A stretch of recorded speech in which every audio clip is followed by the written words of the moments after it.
Make Your Bed Summary by Admiral William H. McRaven. Why we should read this book. So why read it? Let's get real. Life's messy, jobs vanish, relationships fray, doubt creeps in. McRaven's book isn't a magic fix, it's a toolbox. First, it's simple. 10 chapters, 10 lessons. Make your bed. Don't quit. Give hope. No jargon, no fluff. He's a SEAL, not a guru. Think clipped orders, not sermons. I picked it up on a rough day. 20 minutes in, I felt steadier. You will too. Second, it's tested. These aren't theories. They're forged in SEAL training's crucible and war's chaos. When McRaven says failure builds strength, he's got the circus, extra drills for screw-ups, to prove it. When he says dare greatly, he slid headfirst down a 200-foot rope. I've failed pitches, feared risks. This book showed me those stumbles count. Your scars do too. Third, it's universal. You don't need a uniform. McRaven's Munchkin crew, short guys out paddling giants, taught me heartbeat size. Lost a job? His life's not fair mantra says drive on. I've leaned on friends like his boat teams. You've got your crew. These lessons fit your Monday blues as much as his missions. Fourth, it's inspiring. Picture that Texan singing in the mud, lifting his squad. Or McRaven, broken from that jump, vowing to lead again. I've hummed through power outages because of him. Silly, but it worked. You'll find your song. Finally, it's a call to act. Change the world isn't hype. It's beds made, kindness shared. One reader wrote, I started small, now I'm braver. You can be too. Why read it? Because life's a fight, and McRaven's your coach, battle-hardened, straight-talking. It's not about perfection, it's about starting. If he can take down bin Laden with these rules, imagine what you can do with your day. Background. Who is William H. McRaven? William H. McRaven isn't your average author. Born in 1955 in Pinehurst, North Carolina, he grew up a military brat. His dad a World War II fighter pilot, his mom a Texas Spitfire, who taught him grit early. Young Bill was no stranger to discipline, but he wasn't a born warrior. At the University of Texas, he studied journalism, ran track, and partied a little too hard, until the Navy called. In 1977, he joined the SEALs, those elite warriors who swim through hell and back. SEAL training in Coronado, California, was his forge. Picture it. 6 months of sand, surf, and sleepless nights. Of 150 recruits, only 42 made it. McRaven was one, tall, lean, and stubborn as a mule. He'd face sugar cookies, soaked in the Pacific, rolled in sand for no reason, and Hell Week, where the bell tempted quitters. But he didn't ring it. That grit carried him through 37 years in the Navy, from platoon leader to 4-star admiral. His career's a highlight reel. In 2001, a parachute accident nearly killed him. Pelvis shattered, months in a hospital bed. He fought back to command. By 2011, he was leading Joint Special Operations Command, orchestrating the bin Laden raid, Operation Neptune Spear. Picture him in a control room, eyes on screens, as SEAL Team 6 dropped into Abbottabad. Success wasn't luck, it was decades of small, hard-won lessons. Then came 2014. Retiring as a SEAL, he returned to his alma mater as chancellor and gave that speech. It wasn't about war, it was about life. A viral hit, it begged for a book. In 2017, Make Your Bed arrived. Short, 144 pages, but packed with 10 lessons from a man who'd seen the edge. McRaven's no philosopher, he's a doer. His background isn't just credentials, it's proof these ideas work, from barracks to battlefields. Introduction. Picture a sun-soaked stadium in Austin, Texas, May 17, 2014. 8,000 graduates in burnt orange caps lean forward as a Navy SEAL Admiral steps to the mic. His name's William H. McRaven, and he's about to deliver a speech that'll rack up over 10 million views online. If you want to change the world, he says, start off by making your bed. That moment sparked a little book. Make Your Bed. Little things that can change your life. And maybe the world. Over the next half hour, we'll dive into who McRaven is, where this book came from, and why you, yes, you, should crack it open. I'm your narrator, and I'm here to show you why this isn't just a self-help manual, it's a lifeline. Let's start with the man behind the words. Chapter 1. Start your day with a task completed. Picture this. It's dawn in Coronado, California, at the Naval Amphibious Base. The air is thick with salt and determination. A young Bill McRaven, not yet an admiral, stands in a sparse barracks room. He's one of 150 recruits starting the grueling 6-month journey to become a Navy SEAL. The bed in front of him isn't just a place to sleep, it's a battlefield. Every morning, his instructors, battle-hardened SEAL veterans, inspect it with unrelenting precision. The corners must be square, the covers taut, the pillow centered just below the headboard, and the extra blanket folded neatly at the foot. It's not about comfort, it's about discipline. McRaven recalls that first task of the day with clarity. It demonstrated my discipline. It showed my attention to detail. And at the end of the day, it would be a reminder that I had done something well, something to be proud of, no matter how small the task. This is the heart of Chapter 1. Start your day with a task completed. McRaven isn't just talking about bed sheets. He's talking about momentum. That perfectly made bed was his first victory, a small win that set the tone for the challenges ahead. SEAL training is brutal. Long runs in soft sand, obstacle courses that test every muscle, and constant harassment from instructors determined to weed out the weak. By the end of those 6 months, only 42 of the original 150 remained. But McRaven learned early that success didn't hinge on brute strength alone. It started with the little things. Let's linger on an example he shares. During those early weeks, the instructors would line up the recruits for inspection. If your bed wasn't perfect, say, a corner was slightly off, you'd be sent to the surf zone. There, fully uniformed, you'd plunge into the cold Pacific Ocean, then roll in the sand until you were a human sugar cookie, gritty and miserable. The lesson? If you can't get the small stuff right, how can you handle the big stuff? McRaven took it to heart. Every morning, he made that bed with care, knowing it was a stepping stone to enduring the day's trials. Years later, this lesson echoed in a different way. After a near-fatal parachute accident left him hospitalized for months, McRaven found himself confined to a bed in his government quarters. When he could finally stand unaided, the first thing he did was make that bed. It wasn't just about tidiness. It was a symbol of recovery, a declaration that he was moving forward. No matter how bad the rest of the day is, he writes, you'll always come home to a made bed. So what does this mean for us, listening today? McRaven's point is universal. Start small. Whether it's making your bed, washing the dishes, or writing a single sentence, that first completed task builds a foundation. It's a quiet act of defiance against chaos, a way to tell yourself, I've got this. For McRaven, it carried him through SEAL training and a 37-year career that culminated in leading the mission to take down Osama bin Laden. For you, it might carry you through a tough morning or a daunting project. The power lies in the simplicity. One task done well sparks the courage to tackle the next. Chapter 2. You can't go it alone. Now, let's shift the scene. We're still in SEAL training, but the focus moves from a solitary bed to a 7-man boat crew. McRaven and his teammates are hauling a 10-foot rubber raft over sand dunes, their arms burning, their breaths ragged. They paddle it through crashing waves, 7 sets of hands working as one to keep it afloat. This is Chapter 2. You can't go it alone. In SEAL training, teamwork isn't optional, it's survival. McRaven learned this fast. When one teammate faltered, sick, injured, or just exhausted, the others picked up the slack. And when McRaven was the weak link, his crew carried him.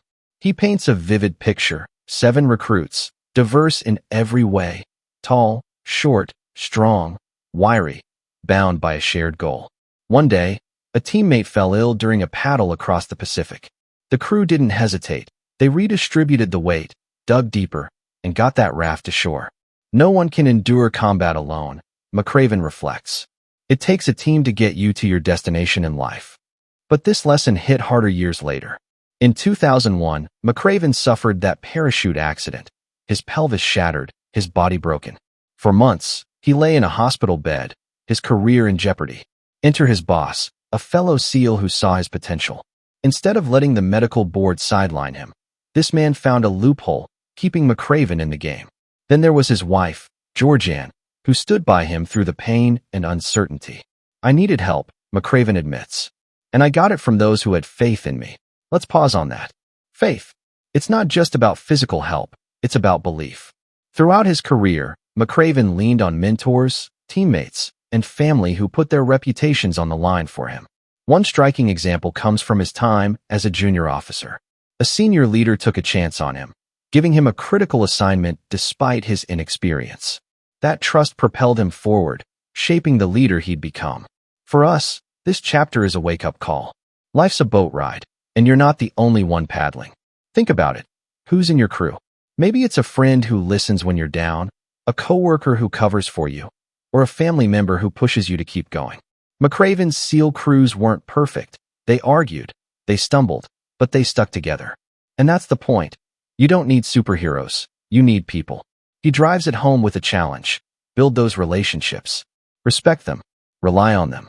Because when the waves get rough, and they will, you'll need someone to help you paddle.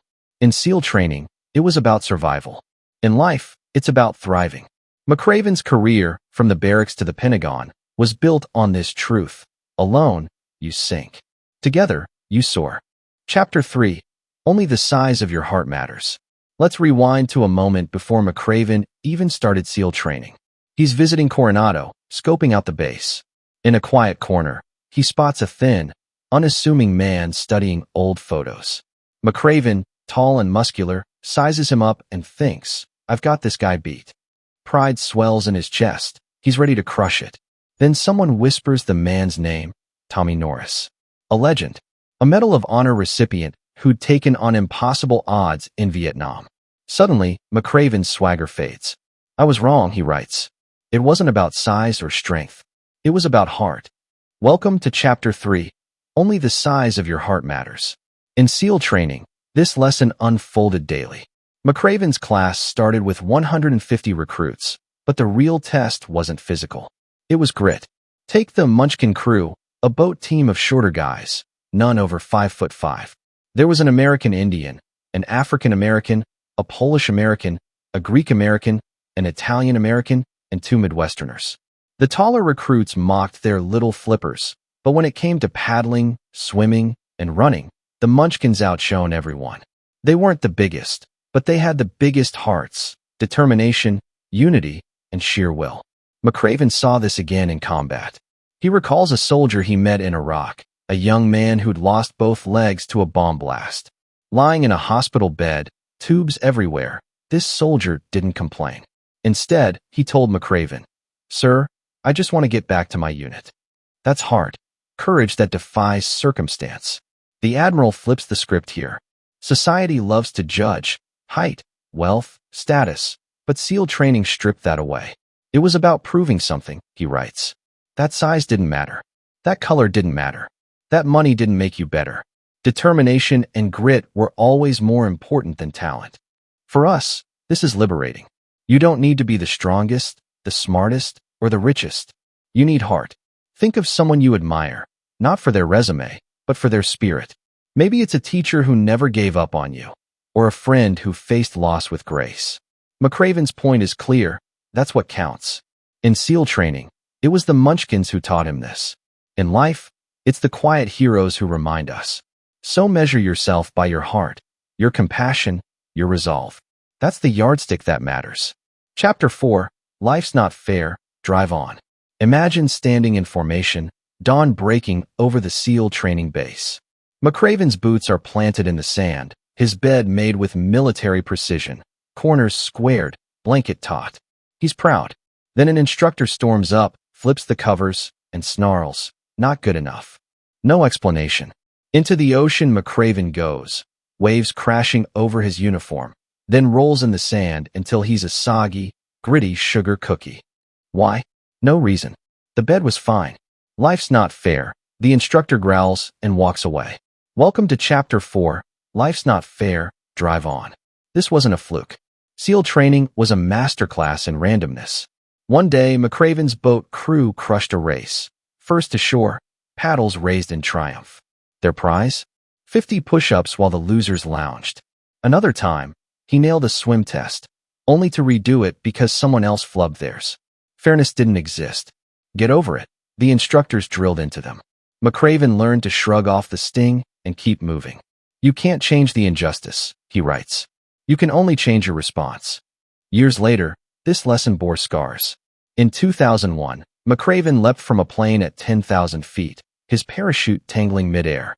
He hit the ground at 70 miles an hour, pelvis shattered, organs bruised. Doctors whispered he might never command again. Fair. Not even close. He'd served with honor, led with grit, and now this. But McRaven didn't curse the sky. He gritted his teeth through months of rehab, crutches, pain, doubt, and clawed his way back to duty. The world doesn't owe you anything, he reflects. You owe it your best. Let's linger on that. Life's handed you raw deals too. Jobs lost to politics, plans wrecked by chance. I've felt it. Aced an interview, only to hear budget cuts. McRaven's sugar cookie moments teach us to shake off the sand. In training, he'd trudge back to the barracks, dripping, and tackle the next task. For us, it's the same. Miss a promotion? Apply again. Car breaks down. Fix it and roll on. He shares another gem from Iraq. A mission failed due to bad intel. Not his fault, but his burden. He owned it, adjusted, and drove forward. That's the key. Don't freeze. Drive. Unfairness is a wave. Your resolve is the boat. Paddle through. Chapter 5. Failure can make you stronger. Now, let's plunge into Hell Week, the gauntlet of SEAL training. 5 days, no sleep, endless drills. McRaven's class has dwindled to 42 from 150, and he's running a 4-mile race on soft sand, legs like lead. An instructor pulls him aside mid-stride. You're about to fail, he says, voice flat. Panic flares. Failure's the enemy. But then McRaven digs in, finishes, and survives. Chapter 5 unfolds. Failure can make you stronger. He didn't fail that day, but he saw others who did, and what came next changed him. Enter the circus, a brutal twist for screw-ups. Mess up a swim, a run, a knot. At day's end, you'd face 2 extra hours of calisthenics, push-ups, sprints, rope climbs, while the winners rested. McRaven hit the circus once after botching a dive. Exhausted, he pushed through, sand in his lungs. The surprise? Those circus regulars, guys who'd failed early, got tougher. By Hell Week, they outlasted the perfect recruits. Failure didn't break them, it built them. It's not the fall, McRaven writes. It's the climb back up.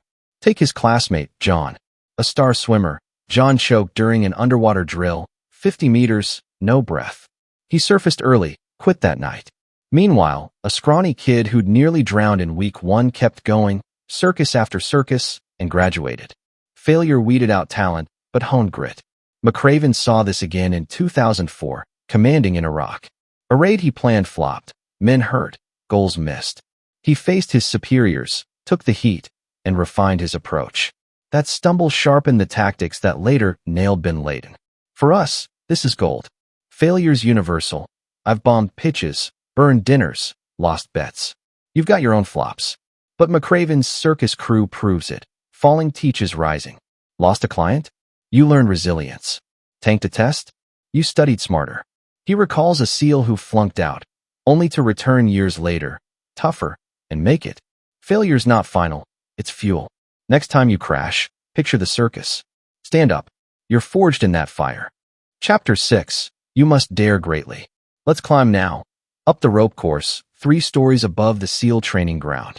McRaven's eyeing the slide for life, a 200-foot zip line over water. Most recruits crawl across, gripping tight, dread in their guts. Then a skinny kid steps up, barely 140 pounds soaking wet. He doesn't crawl. He dives headfirst, arms out, flying down the rope like a hawk. He lands, grins, and walks off. McRaven's jaw drops. Chapter 6. You must dare greatly. That kid wasn't the strongest, but he had nerve. SEAL training demanded it. Picture the 50-meter underwater swim, dark, silent, lungs burning.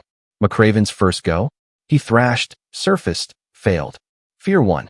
Then he watched a teammate glide through, steady as steel, and tried again. Second time, he dared, pushed past the panic, and made it.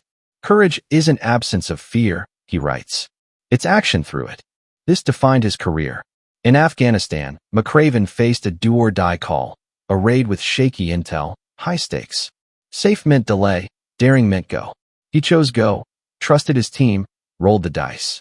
It paid off. Enemy down, mission won. That headfirst slide from training wasn't just a stunt, it was a mindset. He recalls another SEAL, a quiet guy who volunteered for every night patrol in Iraq. Dangerous, unglamorous work. Why? Someone's got to do it, he shrugged. Guts over glory. Here's the rub for us. Daring's not reserved for war. It's starting that novel, quitting the dead-end job, asking for help when you're drowning. I've balked at risks, stayed silent when I should have spoken. You? McRaven's skinny slider says, dive in. Maybe you'll falter. His first swim did. But try again. In 2011, daring the bin-laden raid changed history. Your dare might change your world. Fear's loud. Courage is louder. Take the slide. Chapter 7. Stand up to the bullies. Imagine the SEAL training compound, dusk settling over the sand. McRaven's in week 3, soaked and shivering after a swim. An instructor, a towering, grizzled SEAL, looms over a recruit, barking insults. You're weak. Quit. The kid's trembling, but he locks eyes and stays put. That's the spark of Chapter 7. Stand up to the bullies. In SEAL training, bullies weren't just classmates. They were the instructors, the ocean, the system itself. McRaven learned early. They thrive on fear, but they crumble before courage. Take the log PT drill. Picture 6 recruits hefting a 200-pound log, shoulders screaming. An instructor zeroes in on a quiet guy. Let's call him Pete. You're nothing, he yells, shoving Pete's face into the sand. Pete staggers but grips the log tighter, his crew shouting, hold on. They finish the drill together, Pete's jaw set. That stare down wasn't loud, but it was fierce. Bullies respect strength, McRaven writes. Not size, not noise, guts. This wasn't theory. In Iraq, McRaven saw real bullies, tyrants like Saddam Hussein. Early in the war, he led a task force against insurgents terrorizing civilians. One mission, rescue hostages from a brutal cell. His team hit resistance, gunfire, chaos, but pushed in, freed the captives, and faced down the enemy. Courage, not concessions, broke the bully's grip. He recalls a captured soldier to ascensionally deaf Iraqi officer, staring him down across a table, who crumbled when McRaven refused to blink. They'll test you, he says. Stand firm. For us, this hits close. Bullies aren't always dictators. They're the boss who belittles, the friend who guilts, the doubt in your head. I've faced it. A coworker sniping my work, me biting my tongue, until I didn't. That's enough, I said, calm but steel. They backed off. McRaven's Pete stood under that log. You can stand too. Think of a kid facing a playground taunt, chin up, saying, try me. That's the spirit, quiet, unshaken. Bullies feed on weakness. Starve them with resolve. Chapter 8. Rise to the occasion. Now, let's shift to a darker moment. Hell Week, Day 4.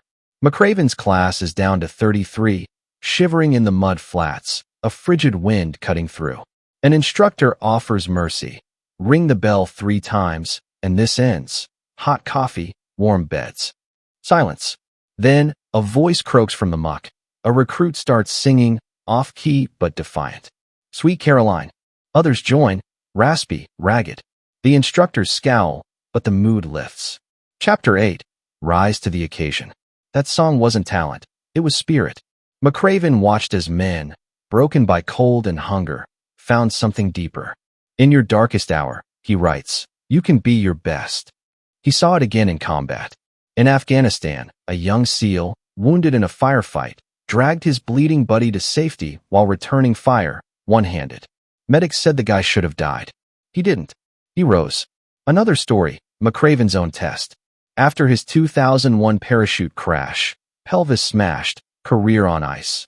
He lay in a hospital bed, staring at the ceiling. Despair whispered, you're done.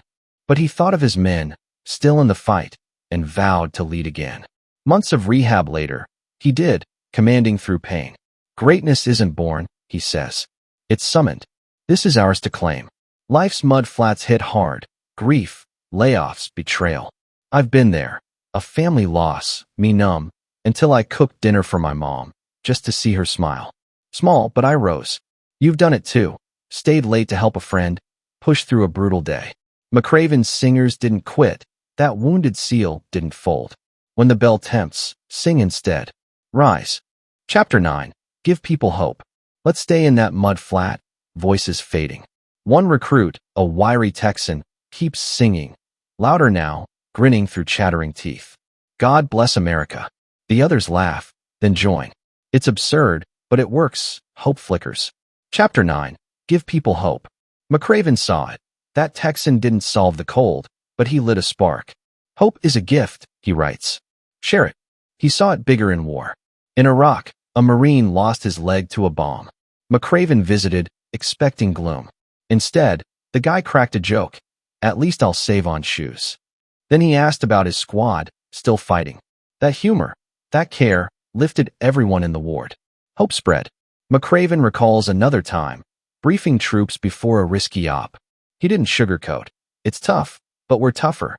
Eyes met his, steady. They marched out stronger. This is simple, profound.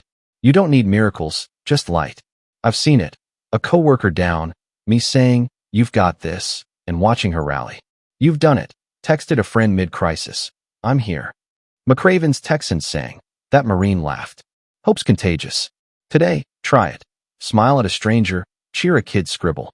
In the dark, be the voice that says, "We'll make it." Chapter 10. Never, ever quit. Picture this. It's Hell Week, the crucible of SEAL training. McRaven's class, once 150 strong, now huddles at 33, battered by 5 sleepless days of cold, wet, relentless drills. In the center of the compound sits a brass bell, glinting under floodlights. Ring it 3 times, and you're out. Warm showers, dry clothes, and into the misery. Every hour, someone stumbles toward it. Clang, clang, clang. Another gone. McRaven's legs shake, his mind screams, "Quit." But he doesn't. Chapter 10. Never, ever quit. That bell was more than metal. It was a siren call to surrender. McRaven watched good men ring out, strong men, talented men. One, a college linebacker, cracked during a midnight swim, teeth chattering, and walked away. Another, a swimmer who'd breezed through early tests, rang it after a night in the mud flats. Quitting's easy, McRaven writes. Staying's the fight. He stayed. Why? He'd seen the cost of giving up and the power of pushing through. By Hell Week's end, those 33 weren't the fastest or fittest, they were the stubbornest. This wasn't just training.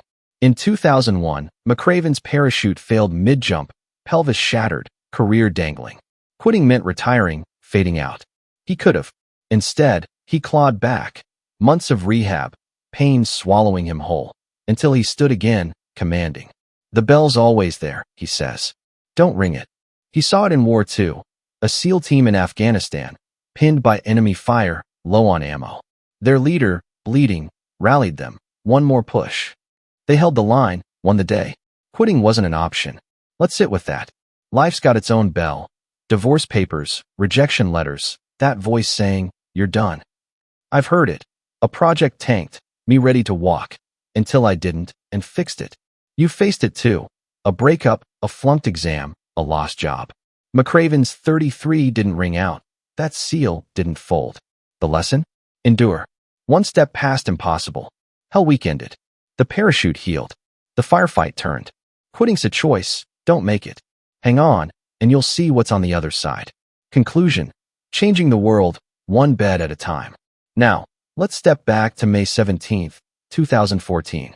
McRaven's at the University of Texas, facing 8,000 graduates in burnt orange caps. His voice booms. If you want to change the world, start off by making your bed. That speech birthed this book, and the conclusion ties it tight.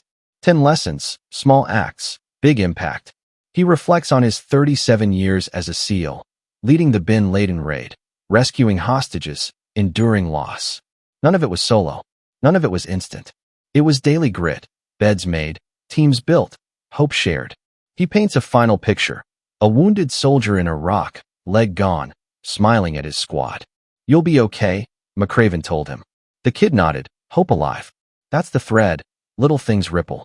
If 10 people make their beds, he says, that's 10 better days. If they inspire 10 more, it's 100. From Coronado to Kabul, McRaven saw it. Discipline sparking courage, courage sparking change. He ends with a charge. Don't wait for grand moments. Start small now. The world's waiting, he whispers. It's elegant, urgent. 10 chapters, one truth. You're enough. The Munchkins paddled. The Texans sang. McRaven rehabbed. Change isn't loud, it's steady. One bed, one choice, one world. How to apply this in your life. So how do we live this? Let's break it down. 10 lessons, your life, starting today. I'll weave in chapter 10 and the conclusion with real steps. Grab a coffee. Let's get practical. 1. Make your bed. Chapter 1 tomorrow morning, do it. 5 minutes. Sheets tight, pillow straight. It's your first win. McRaven says it sets the tone. I've tried it. Days feel sharper. 2. Find your team. Chapter 2 text a friend today. How you holding up? Build your boat crew. When I moved cities, I leaned on 2 pals. You can't go it alone. 3. Hard oversize. Chapter 3 list 3 strengths. Kindness, hustle, whatever. That's your power, not your height or paycheck. A shy coworker of mine outworked us all. Heart. 4. Drive on. Chapter 4 next unfair hit. Late bus, rude clerk, breathe, move forward. McRaven shook off sugar cookies. I've swallowed missed deadlines and kept going. You can too. 5. Embrace failure. Chapter 5 flopped lately? Write it down. What did you learn? My worst pitch taught me prep. McRaven's circus built muscle. Your stumbles build you. 6. Dare greatly. Chapter 6 take 1 risk this week. Ask for a raise, join a class. I pitched a wild idea once. It stuck. McRaven slid head first. Dive. 7. Face bullies. Chapter 7 stand up once. Calmly say no to a pushy voice. I did it with a snarky neighbor. Tension eased. Pete held that log. Be Pete. 8. Rise up. Chapter 8 tough day coming. Plan 1 strong move. Coffee for a coworker, a walk. I sang, badly, through a power outage. McRaven's crew did too. Lift yourself. 9. Give hope. Chapter 9 tell someone, you've got this. Today, I cheered a friend's messy art. She beamed. That Texan sang, you can spark light. 10. Never quit. Chapter 10 hard moment hits. Job hunt. Sick kid. Say, 1 more step. McRaven didn't ring the bell. I pushed past a burnout week. You're tougher than you think. The conclusion's your glue. Start small, stack wins. Make your bed tomorrow. Watch it grow. I've seen it. A tidy room led me to a tidy mind, then a bold goal. McRaven changed the world 1 mission at a time. You can change yours, 1 choice at a time. Wrap up. That's it, folks. 10 chapters, 1 journey. Never quit. Change the world. From Hell Week's bell to your morning alarm, McRaven's shown us. It's the little stuff, beds, grit, hope, that builds the big stuff. Thanks for writing this with me. Try 1 lesson this week. Tell me how it goes if our paths cross again. For now, stand tall, paddle hard, and make that bed. The world's waiting. I hope that you've enjoyed this video, and please remember to subscribe to receive notification of upcoming recordings. See you in next video.